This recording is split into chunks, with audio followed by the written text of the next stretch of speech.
5 American presidents who never got elected. Did you know that out of the 46 U.S. presidents, 8 died while they were in office? 4 of the vice presidents who succeeded them managed to win re-election in their own capacity, while the rest of them failed to get out of the shadow of their predecessors. The 5th unelected president was Gerald Ford, who assumed the Oval Office after the resignation of Richard Nixon.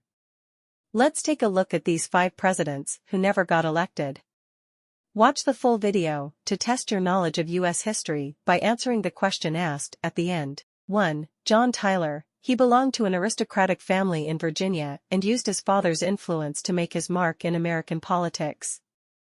He remained a member of the Virginia House of Delegates and House of Representatives before being elected as the vice president of William Henry Harrison in 1840. Even before the inauguration, it was rumored that Harrison's health was deteriorating by the day. So, when he kicked the bucket, a constitutional ambiguity arose, because there was no clear provision in the Constitution on this matter. Tyler demonstrated political acumen and farsightedness and immediately assumed the office of president to kill the speculations and restore political stability. He was in favor of granting Texas the status of statehood but failed. The U.S. established commercial ties with China and resolved the border dispute with Canada under his presidency. He failed to get the party's nomination for the second term.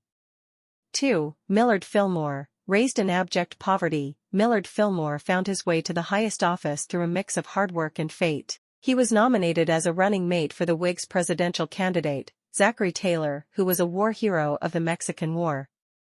The duo won the elections of 1848 but could not make a good team. The two disagreed on almost every issue, and Taylor had sidelined him in the decision-making process. However, in a tragic turn of events, Taylor died probably from cholera on July 9, 1850, leaving Fillmore in charge of the country on the brink of a civil war. He was a strong proponent of the Compromise of 1850, which sought to decide on the issue of slavery in the newly acquired territories of California, Utah, and New Mexico.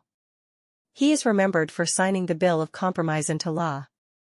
He could not get the party's ticket for re-election in 1852. 3. Andrew Johnson. Born in Tennessee and trained to become a tailor, he was one of the least literate persons to occupy the highest office in America. He was pro-slavery but believed in the preservation of the Union. Thus, Abraham Lincoln selected him as his running mate in 1864 to smoothen the reintegration of Southern states. When Lincoln was assassinated, the reign of the country was handed to him at the most crucial phase in the country's history. The responsibility of reconstruction of the South fell on his shoulders. However, he failed miserably. He adopted a lax approach toward ensuring the rights of newly emancipated Black Americans and allowed Southern states to enforce black codes which perpetuated slavery. His pro-slavery stance antagonized Republicans in Congress, who rendered him powerless. Congress initiated and succeeded in an impeachment proceeding against him. Johnson dodged the impeachment by only 1 vote in the Senate.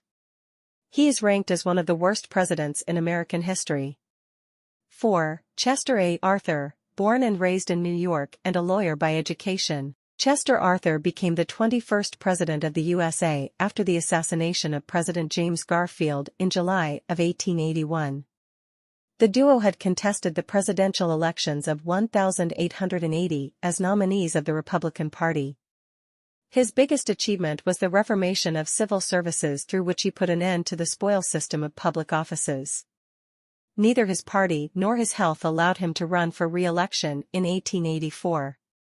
5. Gerald Ford. He inherited the presidency when the country was embroiled in a severe political crisis and its international reputation was in decline. He became vice president in 1973 during the second term of Nixon's presidency when Spiro Agnew, the elected VP, resigned as a result of the plea bargain he made with the Justice Department. Things turned south for Richard Nixon as the Watergate scandal revealed how he misused presidential powers for obstruction of justice and other crimes. When he realized that his impeachment was inevitable, he resigned and paved the way for Ford to the White House. Ford is remembered for granting a presidential pardon to Richard Nixon for all the crimes he committed or may have committed. On the foreign policy front, he oversaw the final withdrawal of American troops from South Vietnam. He lost the elections of 1976 to the Democratic candidate Jimmy Carter. Now the question, which constitutional amendment deals with the succession of the president and vice president in case they are unable to hold the office? Tell us your answers in the comment section and do suggest the topics we should make our next video on.